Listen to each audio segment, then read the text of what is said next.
You're recording. Hi, welcome everyone. It is 5:30 p.m., March 11th, 2024. This is the Board of Health regular meeting. Quick introduction of board members. Ellen, President. Amber Johnson. Harrison, member.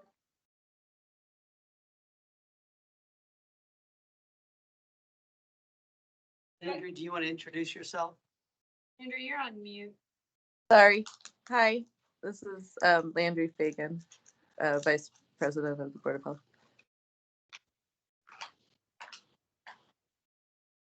And I'll let Lexi do staff as we do agenda items. Sure. Okay. Item number 1 is public comments. We do have a member of the public. Welcome, Carolyn. And before I introduce, or before you share your comments, I'm going to read our brief statement here. Board of Health provides the opportunity for the public to share their viewpoints and opinion on public health matters. It is not the practice of the Board of Health or its staff, many of whom are top experts in their field, to review, vet for accuracy or grounding in scientific evidence, provide responses to public comments at Board of Health meetings.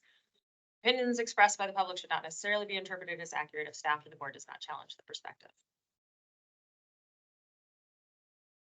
Great, thank you. My name's Carolyn Beninsky. I've been on screen a number of times, and I finally did come tonight. I job ended.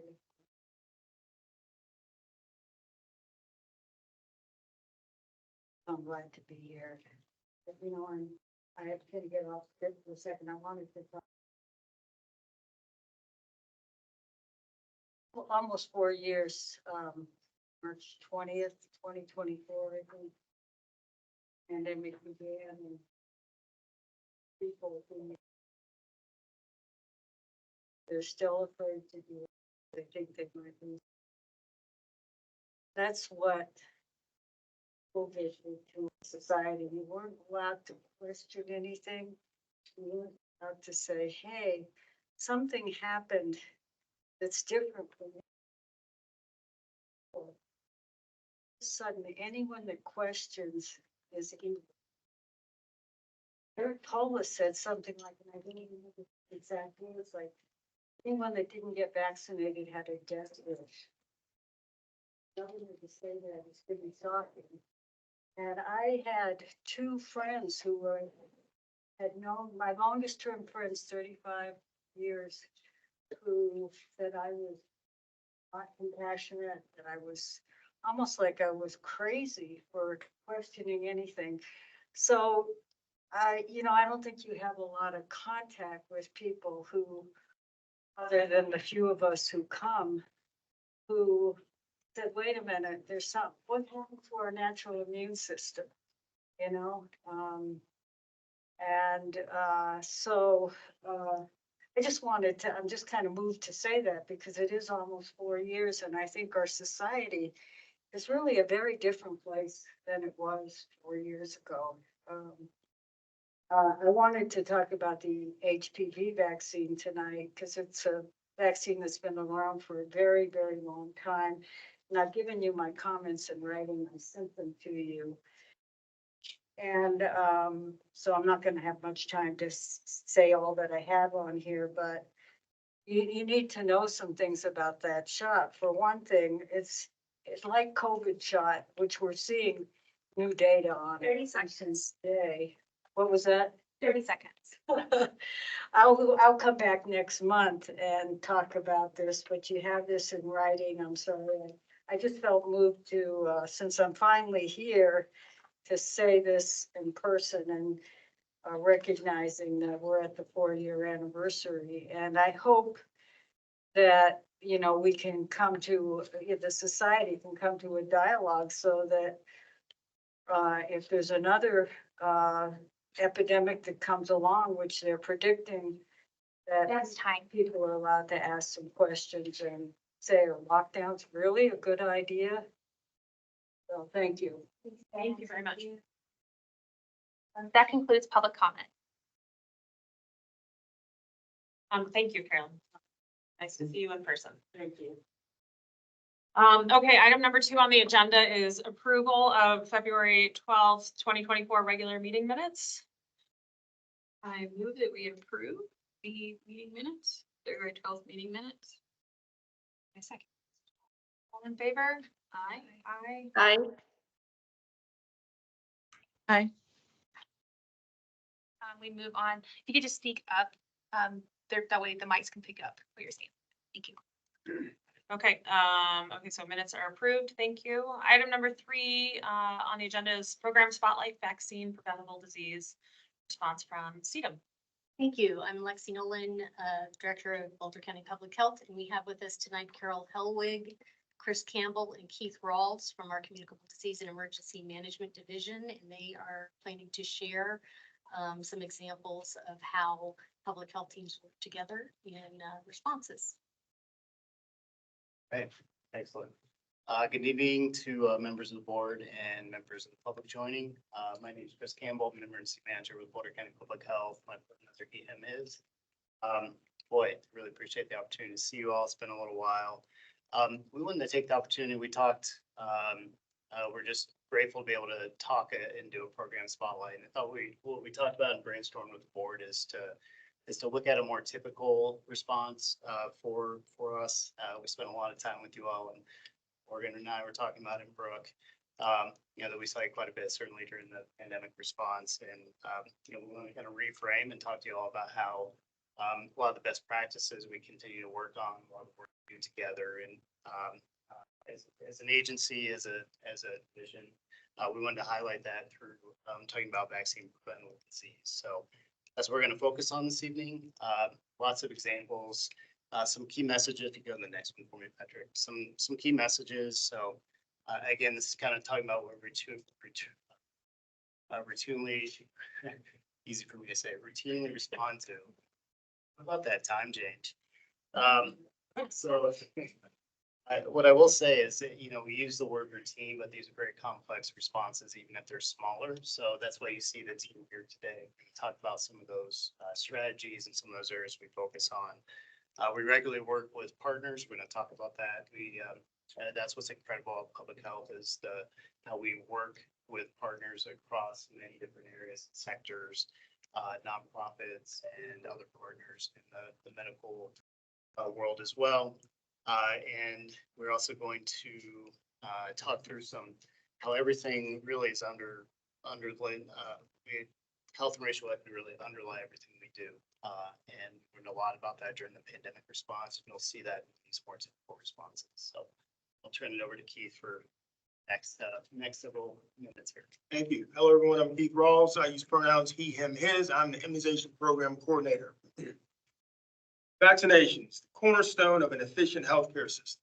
For example, in 2013, it was estimated that 103 cases of childhood diseases in the U.S. has been prevented by the use of vaccines since 1924. Not only did they prevent disease and death, there was also other benefits like economic. For example, a recent study showed that every dollar spent on a childhood vaccination could save $3 from a payer's perspective and $10 from a societal perspective. Next slide, please. The success of a national vaccine for children program has been noteworthy. The 9-year period depicted here, the program prevented millions of illnesses and hospitalizations coupled with exponential savings, direct and societal cause. Next slide, please. A familiar example of a successful vaccination campaign is something we're all familiar with, is the BCPH COVID response of past years. Boulder County ranks first in the state for 65 plus with 2 or more boosters or an updated vaccine. Thank you. Thank you, Keith, for sharing all the good news. I'm Carol Hellwig with the Communicable Disease Epidemiology Program. My pronouns are she, her, ella. And usually when you don't hear from EPIs, no news is good news. And we could go to the next slide, please. No news is good news when you don't hear from us. And so I thought it would be appropriate for me to bring the gloom and doom when it comes to vaccines, since that's typically our role as EPIs to share the bad news and what we're seeing so that we can do something about it. So For vaccine preventable disease trends, we're just quick little points on the global, the national, and the state and local. So there's these systemic broader issues that we've had since before the pandemic, but that the pandemic exacerbated. There were millions of postponed or missed doses. Financing for vaccines across the globe has been impacted, including in the United States. If you think about our federally qualified community healthcare centers, which are supposed to be the safety net for immunization services, in addition to our safety net services, funding has remained flat for those FQHCs. And with inflation, that means that they've had like a 10% decrease in what they're able to provide to the community. So the need for our immunization program goes up when issues like that occur in the community. And then when it comes to vaccine hesitancy, it wasn't until I was researching for this presentation that I found out that WHO declared vaccine hesitancy a global concern in 2019. And so that was before the pandemic, and I think everyone here knows that the pandemic only made vaccine hesitancy worse over time. And so these are just some things we're monitoring. There's measles in about 50 countries right now. There's polio in 30 plus countries. There's one example there about cholera increasing in a time when there's vaccine shortages for cholera in the places where they vaccinate for that pathogen. Nationally, measles is looking really bad. This year, we're not even done with the first quarter, and we're only 13 cases and 3 jurisdictions shy of the entirety of 2023 when it comes to measles. So you know, we're bracing ourselves always in the EPI program and with all of CDM. And pertussis is one that I pulled up, and for year to date right now, we're seeing twice the numbers that we did year to date last year. Mpox, we're seeing more cases this year than last year. Right now, there's 11 cases of Mpox in Colorado, thankfully so far none in Boulder, but we're prepared for whenever those reports come in, it becomes a response where we need to make sure contacts have access to vaccine. And there's also an active meningococcal outbreak that we're working on people experiencing homelessness. So these are just some of the things that we're seeing, and the trends on the side are a global picture, although it only goes to 2022, and with 2023, we do know that measles and Ebola saw more activity than what's depicted in that chart. That's a question, Boulder course. County specific. Of course. So how has our vaccine hesitancy, how has our children's vaccination rate changed? Say 2019, 2022 to 2024. We would have to dive into that data and take a look, because we'd have to look into CIS and see what we can find. One of the data points we rely on are the schools to provide that information that's publicly available.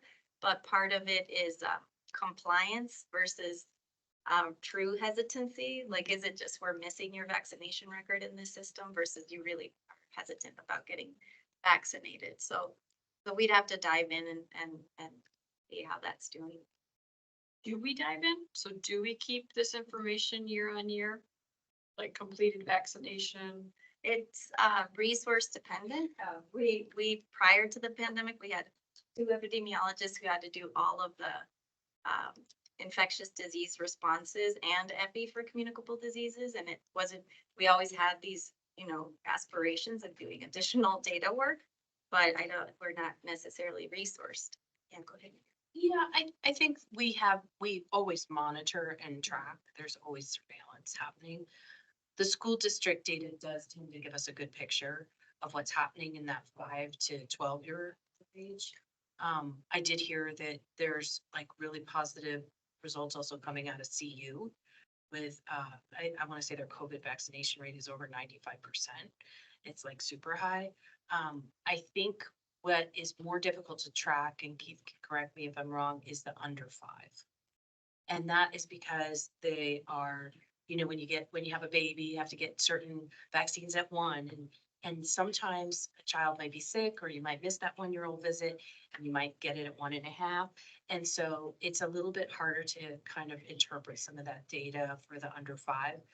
But we know, and even the kindergarten data can be really tricky, because you can send your kindergartner to school, but they may not be vaccinated at the point in time which they collected at the school. But they're definitely vaccinated by the end of being 5, which is kind of. So some of the data is a little bit more tricky to kind of interpret under 5, but for the most part, our school data has been looking really positive. Sorry, so do pediatricians and other doctors not have to submit vaccinations that they provide?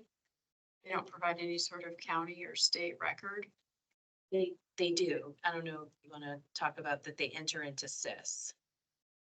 It's really tricky to analyze because of the age groups and the point in time. And so you need to assess a certain cohort and follow them up to a certain time. It's a pretty complex analysis. But yes, pediatricians do enter into the statewide system. And then that allows for parents to also have those records. A key partner in this space is also our state folks. So they submit an annual immunization report where the major linchpin in the data, as I talked with the state about interpreting the data, is that children that received a vaccine that was not flu or COVID, those numbers are faltering. So the pandemic, coupled with previous hesitancy throughout Boulder County, has been an issue, and those numbers have fallen as of late. Won't tell us if it's clear. Yeah, I would say last year, when we looked at last year's data, not this year's data, but the year before, I think Boulder County had some of the highest rates in the state, not the highest. For vaccination with with the school district data. Got it. Sorry, one more question. How do you account for, when you look at that, you look at, say, the percentage vaccinated, do you omit is it holistic? So is it gross? So it's looking across the entire enrolled student population? So it does not omit people who claim a religious exemption. Nope. So what happens is, like, Boulder Valley might have 30,000 students, and then each student falls into whether being vaccinated, exempt. So they formally file an exemption, or they may be in this other kind of gray area where they just haven't turned their records in, so you don't know. But you can also have a religious exemption, yeah. And you can see the breakout by school, if Yeah. I remember that correctly. So you can see the vaccination rate of each school, and there is a lot of variability within Boulder County, which is a equity conversation too, in terms of access.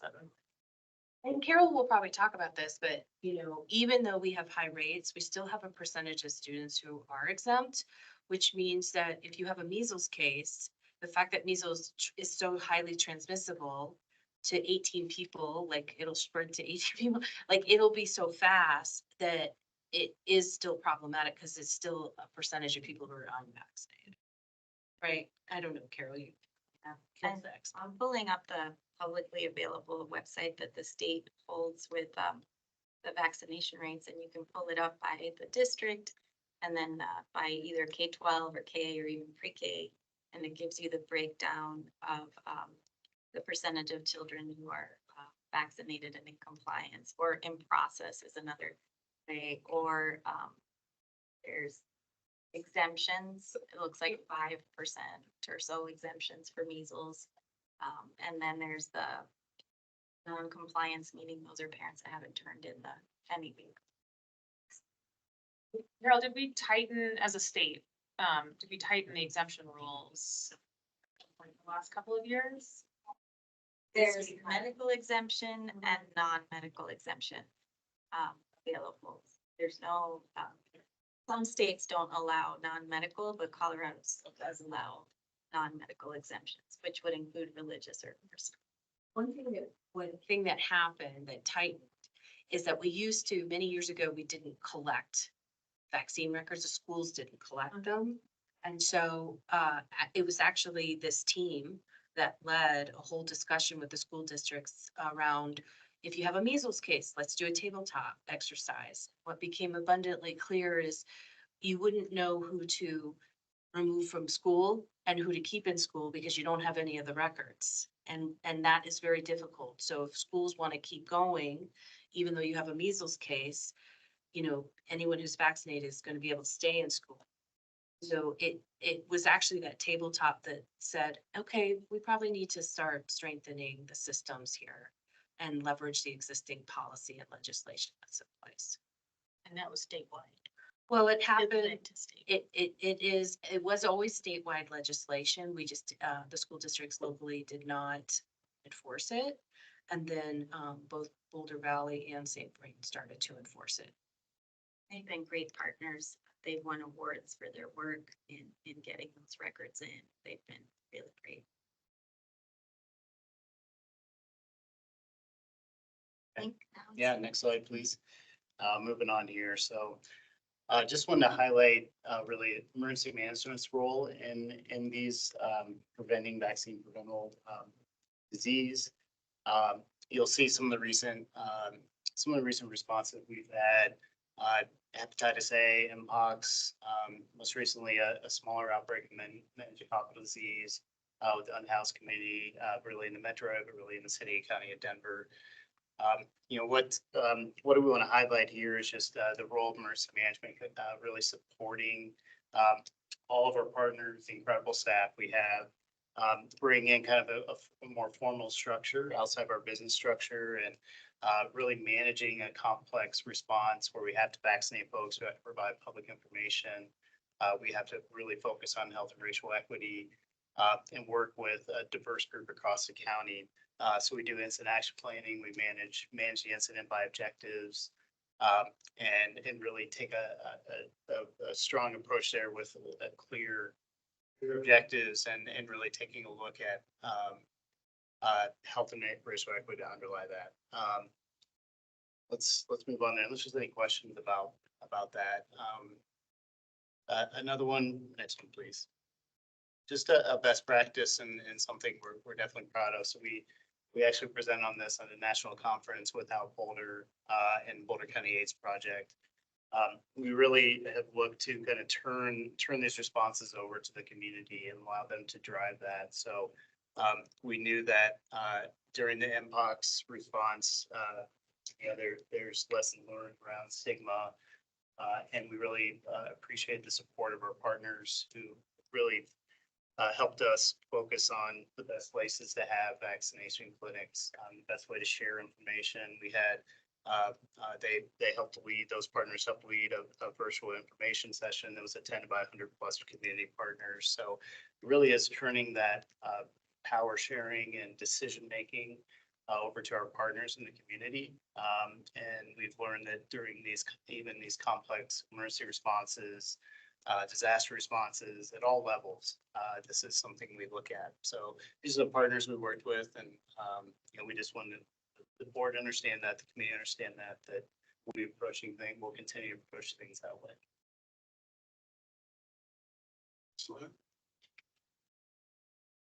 So this slide shows kind of the cost for the immunization program to assess and arrest these outbreaks. So with the help of the annual IZ core funding coupled with COVID funding, which will be ending in 2025, June 30, that personnel that assisted in these outbreaks will no longer be here. So these are some of the costs related to each of those outbreaks you see before you. In a 22-month period during the Hep A response, the IZ team conducted 44 clinics at an average cost of $350 per clinic. The Mpox clinic, the IZ team conducted 49 clinics at an average cost of $485 per clinic. And the meningococcal, roughly 4 clinics thus far. And still, that cost is really high at $485 per clinic. Our budget team has recently created a response codes that we can use to better track responses related to these expenses going forward in the future. Slide. As you see before you, the Maricopa County measles outbreak, personnel costs over $122,000. Average cost per outbreak is roughly $152,000. So you can just see the cost of these outbreaks as they begin to pop off. It's expensive.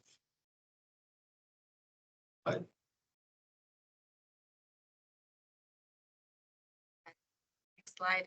And we just wanted to touch on how these vaccine preventable disease responses, the work is framed in a way that is set to align very well with the BCPH strategic priorities. And we're continuously updating and improving how we do our responses. And just wanted to highlight a couple examples before we wrap up. And so on the next slide, we're just sharing a little bit of how, and I know that community engagement's a buzzword, but we're just talking about the engagement with priority populations and our sector partners, because this really improves our outcomes.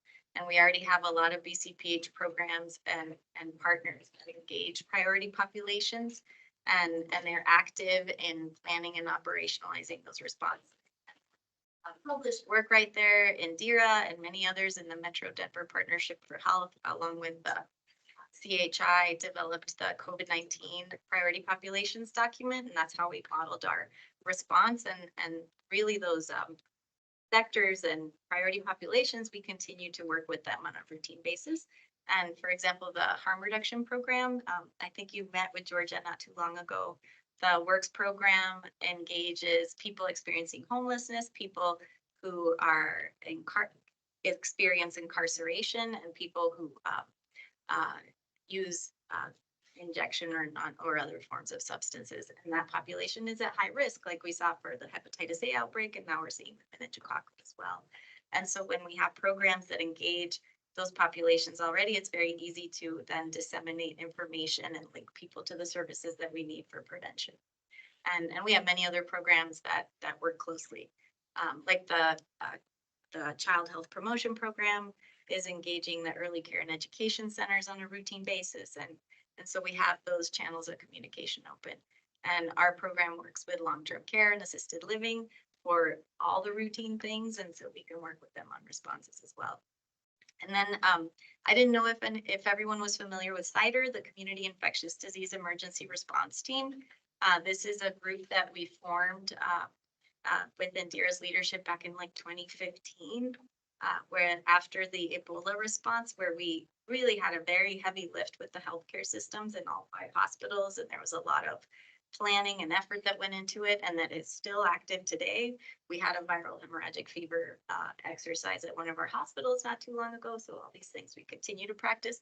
But those communication channels that we have with our hospitals and emergency response and first responders and OEM through CIDR, that helped us at the beginning of COVID, and it continues to be that bi-directional communication with those key health system partners to be able to jump in and respond right away when something and to hear the needs from the system and be able to respond to it as well. So yeah, I think now back to you, Chris. Just briefly wrapping up here. So, I mean, you might have seen this slide before, but really just illustrating the impacts of climate on health outcomes. And, you know, we know that we're going to continue to come from this board and deal with many of these outcomes, these negative outcomes. And so that's why this team's incredible. We're ready to take these challenges on in Boulder County. And we appreciate you pushing us on data. I think we want to continue to be data informed. We want to continue to prioritize health and racial equity. And we know that these things are going to continue. So, you know, we appreciate the opportunity to present to you this evening. Appreciate the conversation. I meant to kick it off again. I appreciate your all's patience. The time change was tough this morning, and I had a sick kiddo, so it was a long night last night. But we definitely, you know, any more questions would be a great time. If there's any more conversation I'd like to have on these topics, take your time this evening.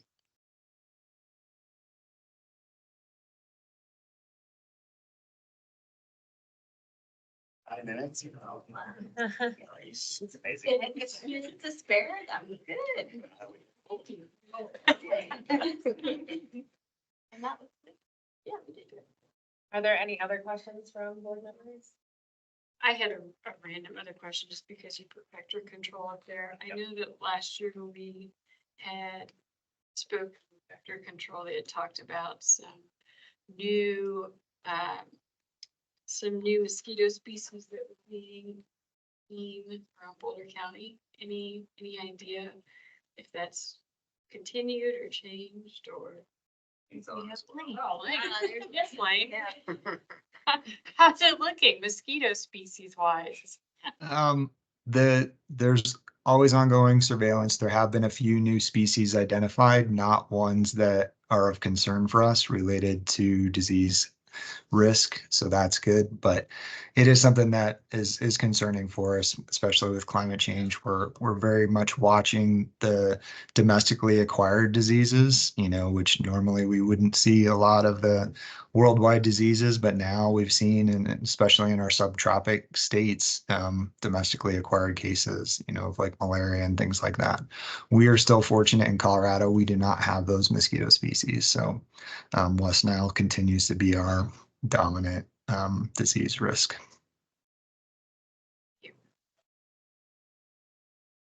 A small disease risk with West Nile. Yeah.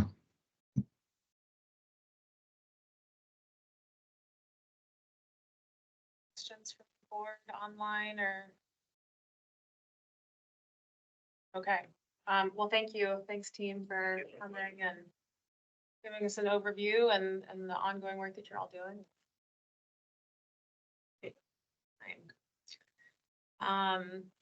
Okay, item number 4 is the policy update. That's Lane again. Good evening, board. Lane Dreyer with Environmental Health and other duties as assigned, policy support for the agency. Just give you a little update. We're about halfway through the state legislative session. As of last week, I think there were 542 bills. I think even a couple added even since then. So a lot of bills already introduced, the bulk of what is going to be dealt with for this session. So I was going to share at least an update of some of the ones that we've either been working on or are paying attention to. But even before I start on the bills, just want to share some of the kind of big successes that we've seen.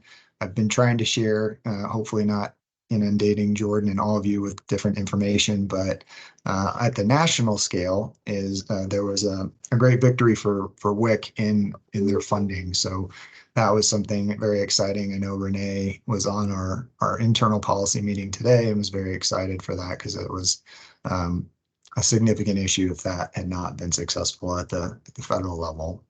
And then at the state level, it's not a done deal yet, but the Joint Budget Committee did support what local public health had been advocating for our state funding. So we were facing a potential loss in state funding. The state had been funding local public health $10 million a year, and that was sunsetting this year. And in the draft budget, only 7.5 was being proposed for local public health. So an actual cut and no addressing our increase in cost and inflation since that 3-year cycle. So we were advocating for $12 million, and that is what the Joint Budget Committee has put forward. So that's very exciting. It still needs to pass, but the fact that they supported that and did move to allocate that funding for locals is very significant for us. They were not generous to all public health, so there's still issues statewide. The state's funding that they were advocating for was not put forward by the JBC, so there will still be some ongoing work there, but just shows the effort, especially through CalFO and their lobbyists and the work that has been successful to move that forward. So hopefully we'll see that ultimately be successful. I just this morning shared with Jordan to get to you at the Colorado Public Health Association Policy Committee. They did a nice, just high-level overview of how the state budget process happens. So that meeting was recorded, so shared those links with you. So in your free time, like right now, you can potentially review that, and it'll give you a little summary of kind of how that state budget process works. A whole host of topics that, again, we're working on. I'll start with some of the harm reduction work. Georgia was mentioned already, but she's been active in following that work. Harm reduction bill has passed through its committee, so that's good to see, and that will be moving on to the Senate. The Overdose Prevention Center, this was a bill that was pushed forward last year and then was defeated. That has made it through its committee and is, I think, going to the House floor as a whole. So hopefully that will continue on its path and be successful. Narcan in schools. That was one. Want to highlight the work Trina did to also organize student testimony. And so again, we'll be continuing to follow that and would like to see that be successful. A little bit of bad news, second year in a row, efforts to try to ban flavored tobacco products failed. So a little bit back to the drawing board there. We have heard in the last few years, the governor does not support that effort. So that is an uphill battle still to get something like that through the state legislature. There is, though, another bill relating to vaping efforts to deal with the products like the vaping waste. So really recycling some of those devices. So we'll be tracking that. Another bill that's kind of related to my program and food safety that we're not excited about is a raw milk expansion bill.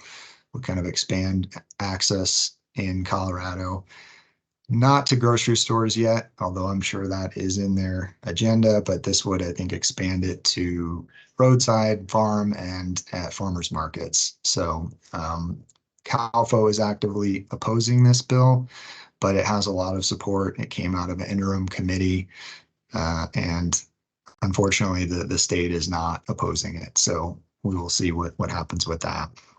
A whole bunch of air quality climate bills, a number of which we're very fortunate to have our partners at the Commissioner's Office, Cindy Copeland, who's tracking these very closely, but CPHA is supporting at least 3 of the air quality bills as of this morning, and CalFO is going to be discussing, I think, 6 or 7 bills tomorrow. So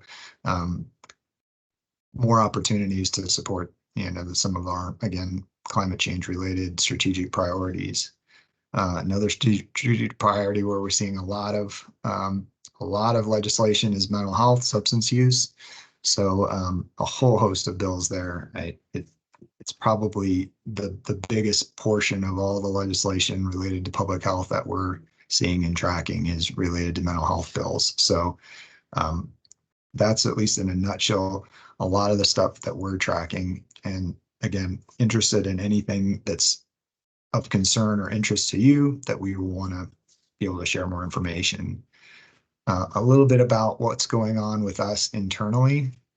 So Heather has had a ton of things to do and involved in life. So we're working on some transition and some sustainability planning for more resources for us to do this kind of work. So management team has been discussing adding some other folks to help support how we're tracking and doing this, and hopefully soon we'll identify some more folks to help support that.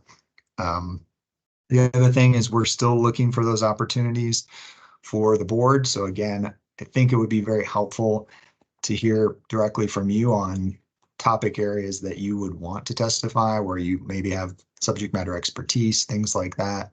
I know we've worked closely with the commissioner's policy team. Nick Robles has put out, different opportunities for the board to potentially testify. So we're still keeping an eye out for that and would love to hear from you on, specific topic areas that you would like to do that. The timing is always very challenging, as I'm sure have seen. You'll get notice that things are in committee, and that doesn't give you a lot of time to prepare. So ideally, it would be looking at topic areas that you would want to be active in throughout the year, and then we can kind of try to help facilitate that as best we can. That being said, the timing is still usually very quick for some of the bills. Not always. Sometimes we can project that out for you.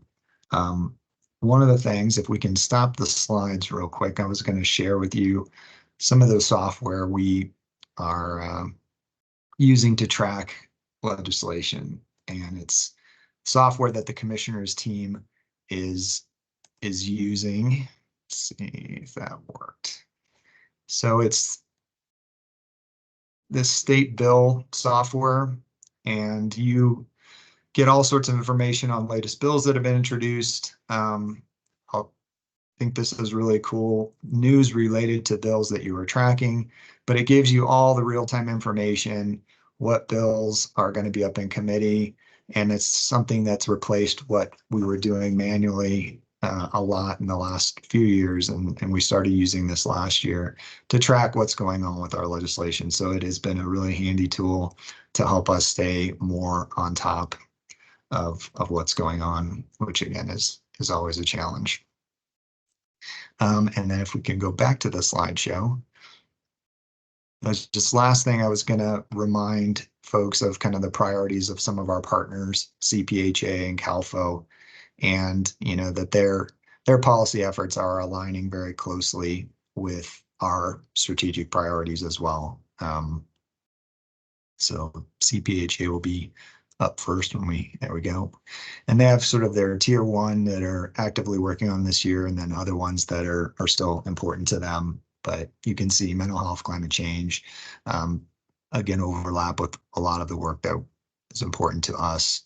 And then the next slide, some of the CalFO priorities, behavioral health, substance use, again, public health workforce, communicable diseases, which you were able to hear from our division earlier, and then their overarching long-term priorities every year of the public health infrastructure and funding. So all the important things that do support the work that we're doing too. And again, hopefully we'll see success in the funding if the state's budget passes as has been proposed.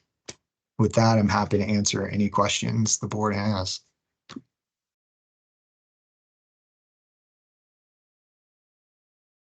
I've got a question, Lane, just about how you and Heather and whoever else may or not be working on some of the policy, how that coordination with the commissioners' policy folks is happening, because and are the commissioners' policy folks, which there are a couple of former public healthers in there, also working with CalFO, or is that just something that you and Heather are leading on behalf of public health?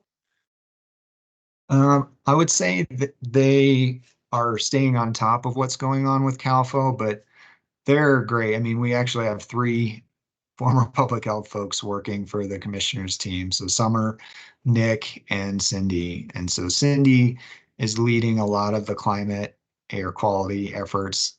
She's hosting a separate meeting to coordinate all the different issues related to climate with transportation, public health, all the different county departments that have interaction. Summer and Mark are hosting the HHS kind of overall policy efforts to coordinate with all the different human service and public health folks related to that infrastructure or that legislation. So we have a lot of contact with them. They're great support. Anything that we are concerned about or tracking, we go directly to them. They've kind of broken up their workload based on subject matter, so we know who our contact folks are. Nick and Summer are largely our folks for the public health world, and then Cindy on the environmental climate related stuff. And then I share information with them that I'm learning from CPHA and CalFO. So I don't think that they're attending those meetings, but I am, so I'm able to share that. Yeah, I mean, it's, as you said at the beginning of the presentation, it's a lot of bills to track. So the more that we can lean on the support of the commissioners team too, who, have funding for that. And we are working on trying to find resources to support our own policy work. So the more, it sounds like we're already strongly connected to the work they're doing, but just thinking about how we lean into that. And I will say, I did testify last week on one of the flavored tobacco, the ability of counties to regulate flavored tobacco, which did not get out of committee, unfortunately, although there were several of us that testified in support of it. But it was super easy, minus the timing issue of it is challenging. But Nick had put together all the talking points, and so and I think I welcome other opportunities like that, especially if there are talking points around what the county or our team is looking to prioritize those. I was wondering, Yeah. I was just wondering, like, during the January Board of Health meeting, I know the county typically comes to like present the counties. So I didn't know if that could be a good opportunity, like maybe not in the meeting, but like as a follow-up to collect the categories or the different types of bills that you would want to be involved in. That way we have it at the beginning of the legislative session to refer to. Lane, would that be helpful if we have that information like beginning of the year? Yeah, we never have a great forecast of what legislation is coming. We get a little bit of insight from the Boulder delegates because our, commissioners team meets with them and they get a little idea of, their platforms, what they're going to do. But a lot of it is just once things are introduced is what we see. Interim committees, you have a sense of what they might be introducing. But again, a lot of the legislation is just what we see introduced if it's not something that one of our folks might have been working on, one of those interim support groups. But yeah, just in general, if there are specific topic areas, I think that's always helpful for us to know, because then we can make sure to flag those for you. We don't want to inundate you with certainly over 500 bills, and then not all of those are relevant to public health, but there are a lot. This definitely is a very active legislative session for public health.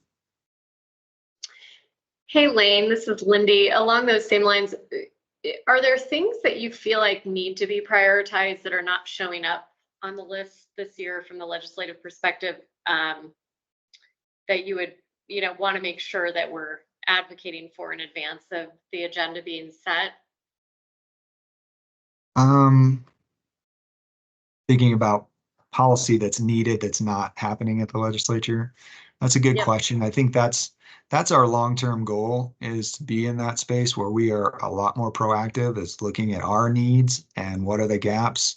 That being said, I think funding is always our overarching, because that especially flexible funding, that gives us the ability to move into the spaces we need to and be nimble, which without it, some of the historic ways, especially at the federal level, everything is tied to a specific health issue. And, maybe that isn't our greatest need. And if you're not working on that, you don't get the money. So that's, I think, still our overarching priority, is where CalFO is get us the funding so that we can address our local issues as we need to.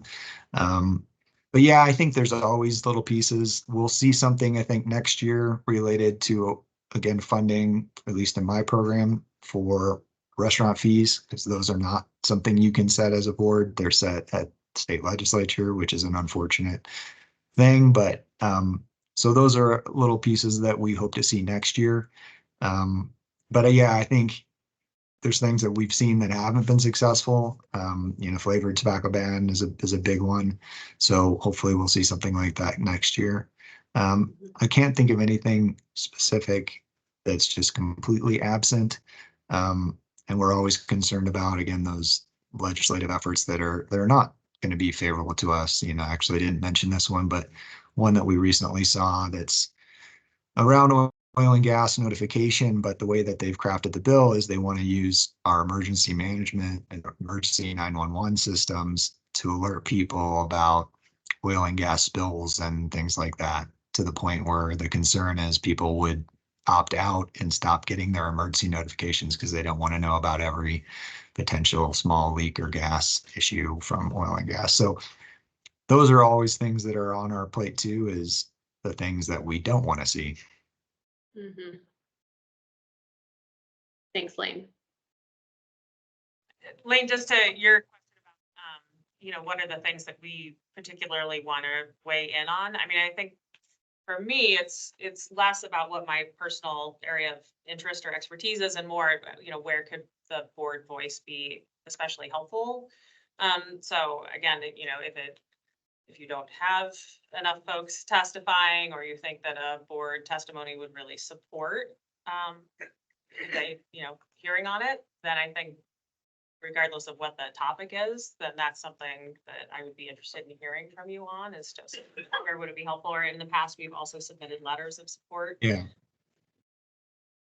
So Yeah, thank you. And again, I just want to let you know that the support you give us right now is already dramatically higher than a lot of health departments have. The ability to work on policy, the ability to have this kind of dialogue versus you telling us, I don't want to hear anything about oil and gas. You better not be supporting anything. Really. I don't want to hear the word climate change. So this is not the same environment that every local public health agency has. So that is very helpful. That being said, I think one of the gaps that I see, and it's, I think, an artifact of just the politics of the state, is when the state health department doesn't come out either in support or against things that we know are very important, that is a major obstacle for us. And I don't know if anything from local boards of health would sway that, because it's, I think, often the governor giving direction to the state health department. But that has been a historic big challenge for us, is when the state health department either isn't in support or isn't against things, kind of aligning with the locals. That's a challenge.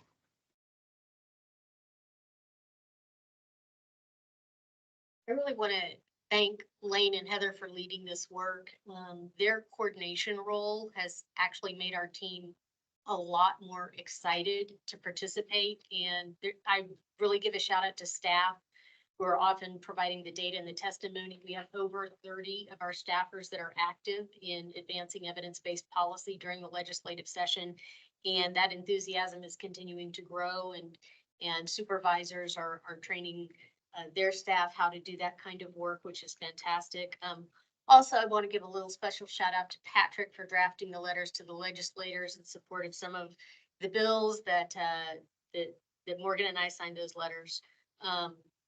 This continues to be a really important way that public health can change systems and get to, if not root causes, at least social determinants that have a big influence. And I would actually say there will be a whole host of issues that we would love for them to take up if we ever have the resources to take a breath. I will tell you that we still do workarounds around state policies and regulations that don't make sense. I would love to see, for instance, an evidence-based meth regulation. So I'll come back in a couple of years. And I mean, I think we have such great leadership in Boulder County representatives too, who are willing to step into public health issues and show leadership around those. So, I'm happy for that, and we should continue to support their leadership on those issues too. Yeah, that's honestly, I think, something I would love to see, is an opportunity for you as the board to meet with the delegate for Boulder County to share all the important public health things, probably in the late fall as they're crafting their legislative agendas, because that to me still is a gap too, is sometimes we see our local delegates introducing bills and public health hasn't been consulted. So now we're trying to work closely with them for amendments and things. But if we were working together hand in hand at the beginning, we wouldn't have to do as much of that. So I'd love to see that opportunity for the board to be more engaged in helping shape their policy agenda. Especially because people are constantly changing, it's the bigger election year, so people coming on. It'll be, I think, I agree with Lane. I think that would be really a positive, is to actually start thinking forward about the future legislators that are going to be elected.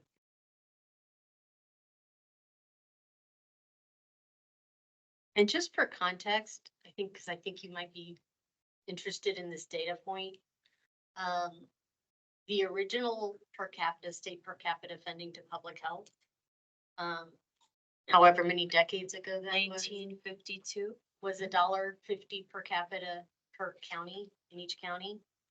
And what they've done effectively by continuing the funding they've been providing us for the last 3 years is to raise it to $3. But inflation adjusted, it would be about 19, which is why most counties have so much dependence on their counties' governments to fill that gap.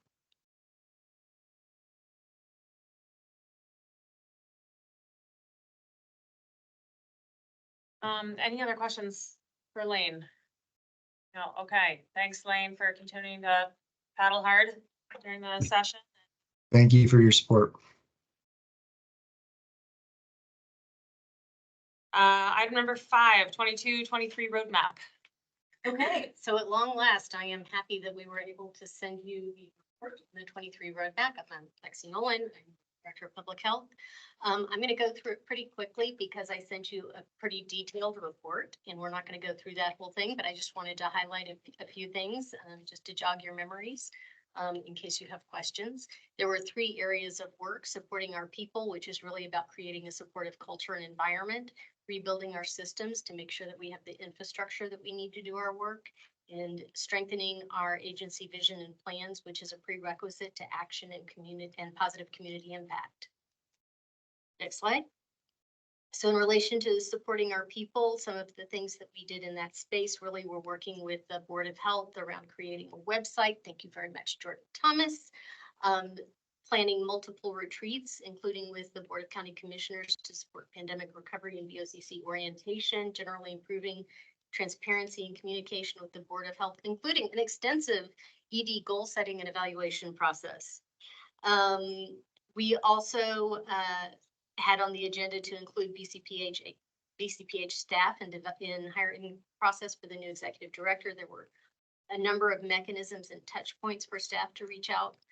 And the staff did particularly appreciate the town halls that were held. In terms of supporting BCPH staff, we were able to review around 1/3 of our full-time staff pay rates to look at equity issues. We continue to build a strong organizational culture with our supervisors in terms of discussing behavioral expectations that are aligned with racial equity. How do we operationalize our values? What are the kinds of examples that we use, and some training for how to do things like restorative conversations. Management is continuing to work on alignment. We've pushed a lot of power sharing in the agency down to management team and then down to supervisors team. And we are continuing to work on ensuring that there are safe spaces for staff to speak up and speak out. In terms of supporting staff resiliency and retention in 2023, we had a 93% retention rate, but it may have been a little bit higher because there were a number of funding cliffs in 2023 where people may have left before the funding ran out. So it looked like a voluntary leave, but it probably wasn't in reality. And that was an improvement from 86% in 2022. So it looks like we did get a little more stable in 2023. And you saw the long list of critical positions to fill. We are currently looking at staffing needs to implement the strategic plan. So the second area of work was systems, and the third area was agency vision. In terms of rebuilding our systems, policies, and processes, we did accomplish submitting the 23 budget on time back in 2022. Made a lot of improvements in right sizing the administration and finance work to fit that team size. And in terms of rebuilding the A&F system architecture, we completed the lean mapping for 9 distinct areas. We're now beta testing them and we'll roll them out in June. There's still some improvements needed. And as we go forward this year, we'd like to set some quantitative goals, especially around things like turnaround time and productivity, just to have a sense of what we're actually accomplishing.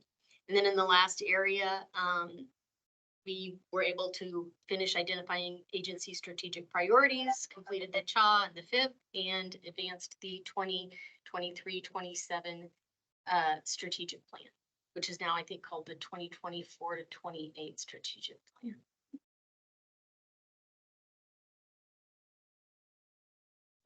Any questions about the accomplishments? Next will be lessons going forward. Yep. Thanks. Busy year, and I also appreciate just that there were a couple of data points that I know the board has been interested in terms of retention and how are we doing on hiring key positions. So I appreciate you including that and updating us on that data, because I think that's like we've been looking for. Yeah.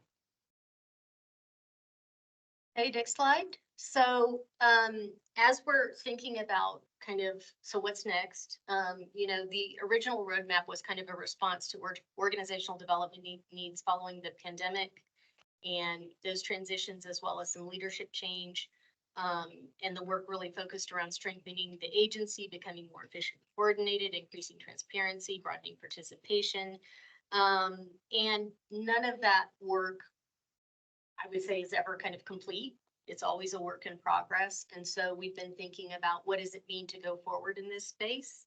And we've got this strategic plan that's evolving that is around specific strategic priorities, but it's not all of the work that the agency does.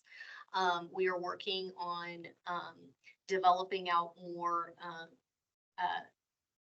target measures for various programs, especially agency-wide initiatives, like what's the communications plan for this year? What's HPE gonna accomplish?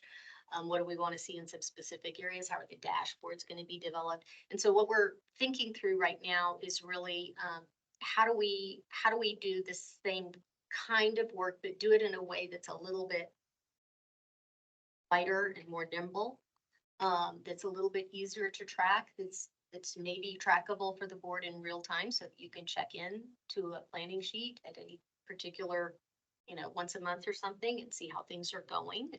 Come to the Board of Health with your own questions. So we're kind of thinking about in the background, and specific things that we also are thinking about is that first one was really developed in kind of an urgent situation, and it's taking us a little more time now because we had to wrap this one. The budget has been very distracting, but we do have a commitment to making it more of a participatory process here so that really people can see their work reflected in the roadmap. Recognizing that, timelines can get disrupted for all kinds of reasons. I think we did fairly well, but there were a few things that were off. Want to get to more qualitative, should say quantitative metrics as dashboards evolve. Yeah. Yep. Understanding how we're going to do reporting, including real-time inputs from lead staff and quarterly reporting to the Board of Health. The three core sections still feel right. There's a lot you can pack into those three areas, but as we kind of hear from staff, we'll see kind of what that starts to look like. And then I would say also that 1.5 to 2 years feels about the right amount of time to get something substantial done. If it's hard work, it's going to take a little while. And some of these things were hard pieces of work for us, and we will continue to have them. So I would love to hear your thoughts, your suggestions for going forward. Are you anticipating this be something that is sort of a continual process, and then every 18 to 24 months, there's a large, formal update? Is that? I think we would want more frequent updates than we had with the last roadmap. Quarterly or at least semi-annual updates, but also having a process that's part of the shift that we're trying to do internally right now in the agency is going from a super decentralized management approach to something where there's a little bit more kind of coordination and collaboration and documentation and understanding of how we're all working together.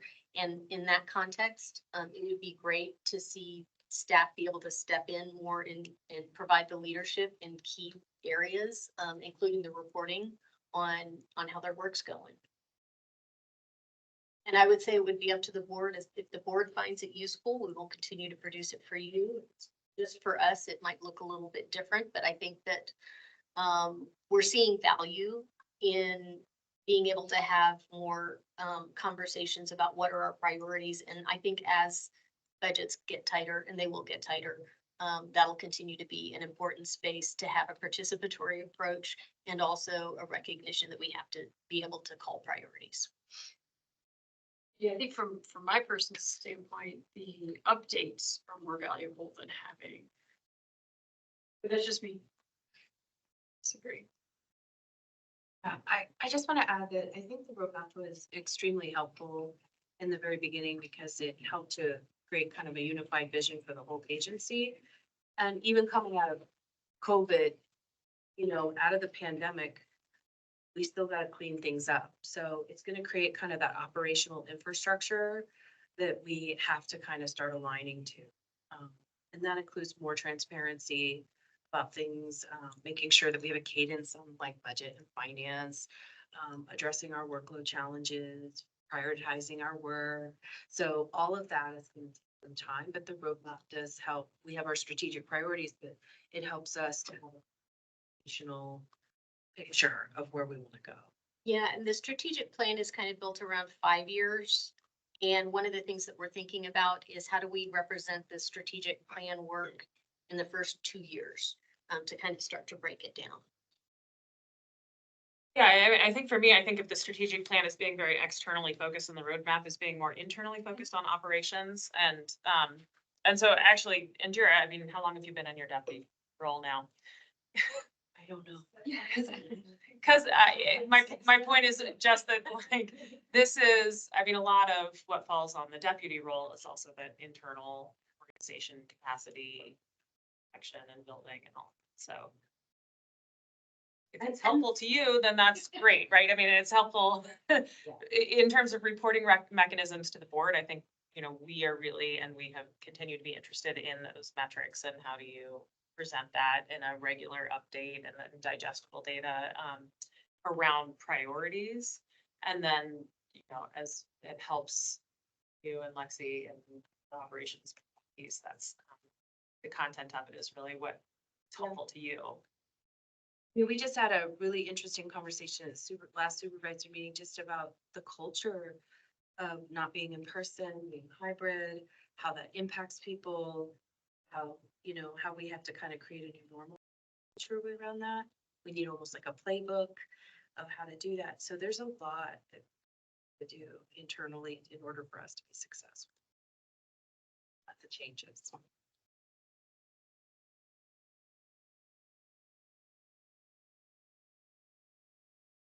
Interested in seeing how you guys prioritize shorter term benchmarks. 5 years is a long time. Yeah.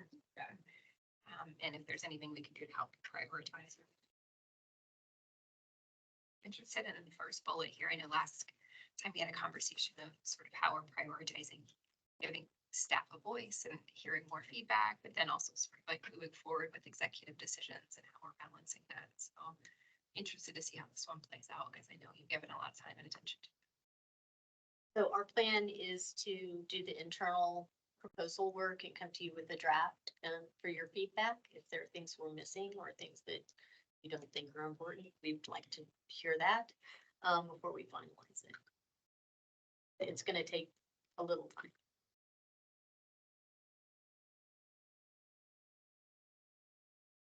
Thanks very much. Yep. Thank you for that. Okay, I don't even have to go back to my agenda. Item number 6. This is our standing item on the agenda. I'm Desiree Casarozian, the finance manager for Boulder. This is an update of some of the items that have other questions, feel free to ask them afterwards. Currently, there are inactive vacancies that have been resolved by HR. So they went from 30 down to 9, and you can see 3 of those were a 0.6 FTE. And several of these are because we're holding some vacant positions while we wait to see what the budget situation is going to be in resolution. In Oracle, we are done with our Oracle work. As far as transferring items, it doesn't mean that we completed all of the transfers that would have been done, but it's for 2023, and we had to cut it off at a certain point because our audit is due in 1 month. So we're dealing with large data sets, and we don't want to confuse the numbers because the accuracy of our audit is very important.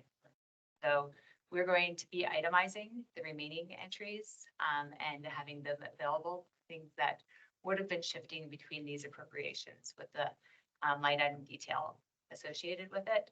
And there was also a great deal, thousands of entries that were very small dollar amounts. And the way that we were digital transaction and put them back through workflow. And we just wouldn't have had time to recreate basically a year of work in this short time period. So that's the summary of the why on that. Just doing general cleanup and validation in Oracle. we would be doing this normally. It is our audit time. We go back and we look for the one-offs, things that weren't applied correctly or weren't applied at all. And we do our cleanup. The other item is the reserve, which I know is a big topic, but starting to break out some of the information in the reserve, so you all understand different categories that live in the reserve. So there's a lot of, there's some committed and emergency and a lot of terminology around it. Also, there are dedicated monies that are sitting in our budgets that are coming. So starting to think that's gonna look like for 25 going forward. So just educating and having a common vocabulary that we all understand. Here's a quick question for Oracle. So, but for 2024, Yes. everything, the pipeline is set up, so Everything is set up and we're monitoring that going forward. We have everything set up in page 11, 12, and 13. And we're working, I'm working with Mitch Goodwin, who is our assigned budget analyst from financial management. And we are in the process, this is a little bit of the next pieces, aligning the OpenGov numbers to our amended budget numbers that we presented to you all for 2023, because that update hadn't happened in OpenGov. So we're updating that. And then we're also making sure that all of the monies have moved properly between those appropriations, for like when we get money from the county, making sure that that is in PH 13.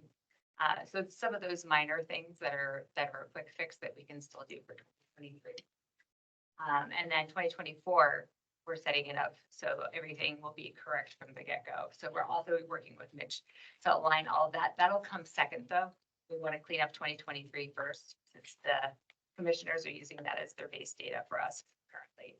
And then we'll get 2024 up and running and correct. So the spending is correct, the expenses are correct. We need to still correct the OpenGov part, the budgetary amounts. So that's 2024 since. The other items on here are revising the analysis of 2024 budget impact of cuts based on actual salary COLA merit rather than the estimates, as well as the Genesis Fund impact. The completing of the 2023 closeout and submitting our trial balance to the auditors. We have set ourselves the date of April 15th for that. We do have an additional 2 weeks to hit the deadline that the county is using, which is May 1st, but we wanted to move that back a little bit to make sure that there was plenty of room there for any last minute corrections. The beginning audit process for the 2023 budget. So we'll, go back and make sure that those are all correct, kind of what I was talking about, aligning with Mitch. And we are working through those numbers together. He's looking at it and we're presenting numbers to him from our perspective. So we just started that conversation today. There are other items that I can help with. I think that it's good to hear on the reserves, because that's going to be such a big strategy and policy discussion for the board. So really understanding, what are we required to do, what money is locked up, and Right, yeah, and we generally mirror the county. We use the same Tabor calculation they do, because a component of that is Tabor, which makes you commit some reserves to an emergency. So there's a lot of different pieces that we can talk about. Quick question to talk about the reserves. We know that Catherine said that she would provide us some language from what other counties are using. So if we could just have that before we can. Yes, the reserves. I will make sure that I pass that along. That you have plenty of time to look over what other counties and entities. And you all were also interested in how the county assigned their reserves. I will tell you that theirs is a little more complicated because they have a lot of different funds, and so they do the reserves differently depending on what kind of entity it is within the county. But happy to pass that along. Ready to move forward? Next slide. So these are our next steps. On March 20th, we're going to meet with OFM and a subcommittee. Review and confirm the closeout data. The data will not be final at this point. This will be when we're closing our books, creating our trial balance, but the data is not considered final until the audit is complete. So if the auditors were to ask us to make corrections, some of these numbers could slightly change from here. April 15th, this is the trial balance that gets sent to the auditors. That's when the questions start from the auditors from our perspective. So the audit's not over. This is when we give them our information and they start going through and analyzing it and basically asking us to defend things and for explanations or for more data or more explanation. And then April 24th, meeting with you all, the county commissioners and OFM to review the spend down of the county funding. So by then our numbers should be materially correct and we'll be able to give those numbers.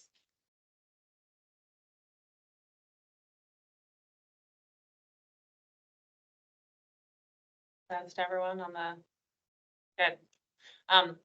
And thank you, Desiree. I really want to give a shout out to the team that is supporting Desiree in this work. Jessica and Jerry and Anine and who else? Kenda. Kenda, yeah. They have worked massively to do a year's worth of corrections in a few months, and they've done a remarkable job. And I really appreciate that commitment to our agency and to the community and to our values of transparency and getting this right and good governance. And thank you to you, Desiree, too, for leading that team. We always joke about putting a little crown. Yeah, I mean, I think, you know, we are all going to be so relieved when we We're happy to be where we are. yes, through this process and can operate, you know, and really focus on the work, which is a lot in a normal year, but to really just operate our organization without having to jump through all these hoops. Right, and I think what's really exciting too is that this is sustainable work, right? So it's like next year is going to be so much Yes. easier. And we are finally kind of, you know, taking the big bite to shift all the way into the systems. And that has required a lot of additional problem solving because public health has issues that other departments don't have. So everything's gonna be easy.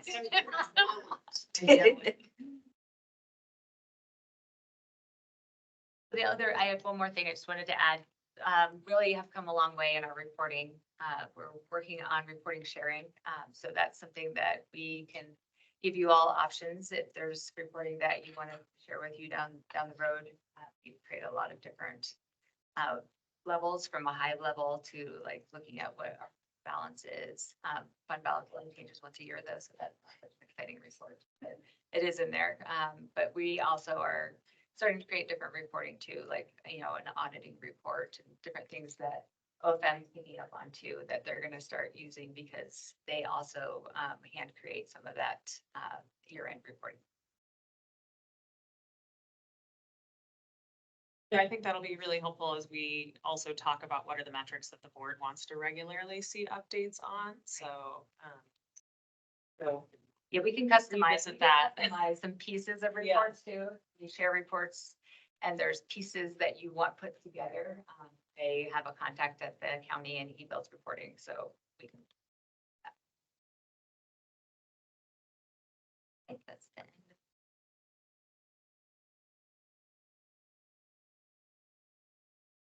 Okay, item number 7, director's report. Only a few late breaking things that didn't make it into the report.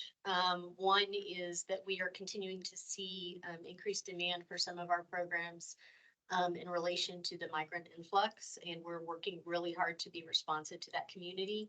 And it does feel like something that is going to be a challenge to our system across the county, our systems across the county.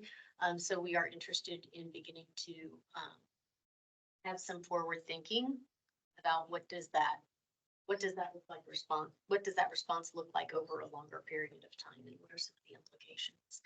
And how do we support Sure. So we have food security programs that are available. So WIC and some of our available food migrants. Our schools are seeing a big load. A lot of the kids arrived after the census date, so the schools aren't getting the extra funding. And of course, a lot of those kids have been through a lot of trauma. So we want to, make sure that we're being responsive to them. So I think that there's a whole kind of collection of challenges to explore. Even at the same time that we're, talking about affordable housing as its own separate issue, it is also something that is affecting us. I'm sorry? Who is over that? So we don't have anyone leading it yet, but I know that the health systems are also very concerned. It's digging into their budgets quite a bit. And I think we'll probably be having some conversations with them.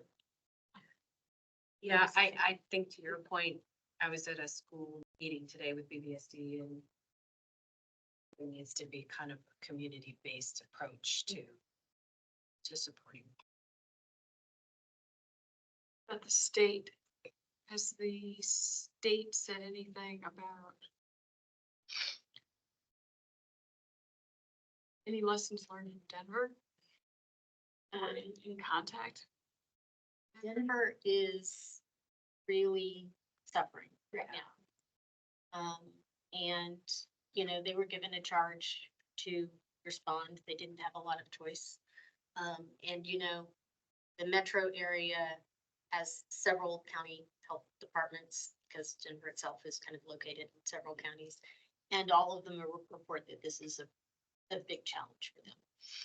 In health systems, we've already heard from the health systems. We're gonna be having a meeting with the health systems in Patrick, May. Yeah, May 3rd, I think.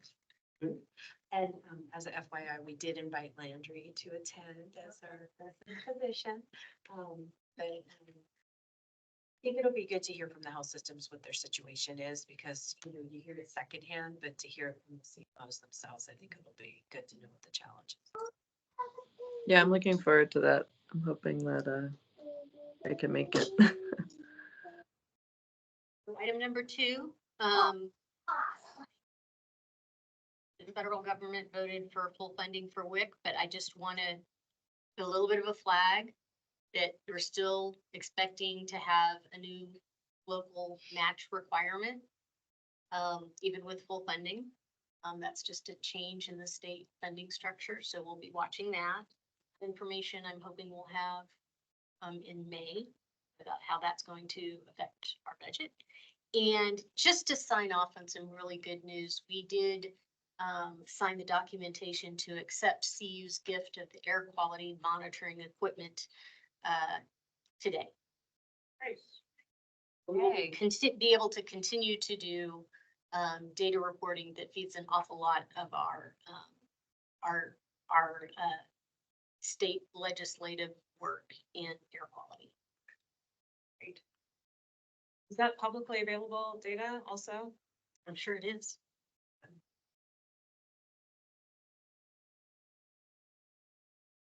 Any other questions on director's report from board members? Okay. Item number 8, old new business. Women always okay. Hearing none. Item number 9, we're going to adjourn this regular. Great. Oh, thank you. Thank you so much. Okay. Okay, so we.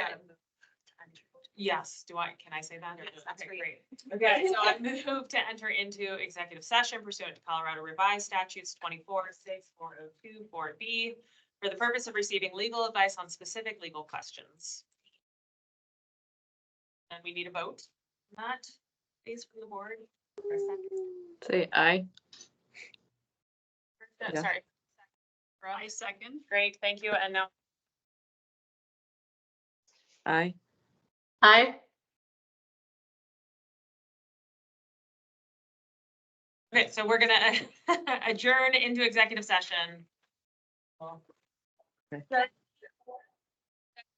Meeting that I sent this afternoon. We will see you there. Thanks, everyone. Thank you. Thanks, everyone. No, this was just discussion. Yep, thank you.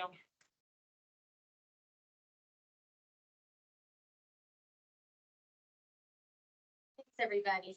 Thank you. Bye, Keith. Good luck with the time change. Yeah, I'm struggling.